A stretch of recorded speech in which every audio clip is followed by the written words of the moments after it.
Multiviral tu antara satu konsep, contoh konsep yang bagus, yang mana dia invite orang-orang yang viral kat media sosial tu, kat mana-mana, dan sepatutnya dia hidup.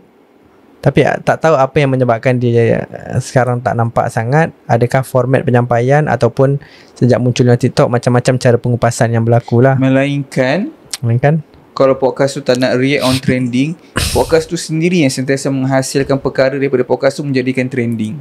Berat lah. Tapi susah lah. Which is almost impossible lah. Setiap episode tu menjadi berat lah. Setiap episode tu baru nak tanya. So kau nampak, kau check lah kau biasa check kat luar negara. Macam okay, apa, sebab biasanya forecast kita datang daripada luar negara. Maksudnya macam podcast few years later tau baru masuk Malaysia start trending. Sangat lambat.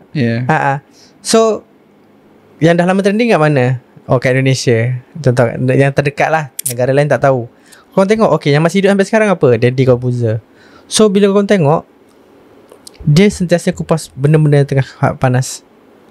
Faham tak? Faham. So, tapi problem tak rasa susah ke kalau kita sebagai orang Islam untuk main that game? Agak bahaya lah. Sebab kita first, kita tak tahu apa. Kita tak boleh jadi the first to kupas sebab mungkin kita salah. Yang pertama kalau lah. kita betul sekalipun boleh jadi mengumpat, faham tak?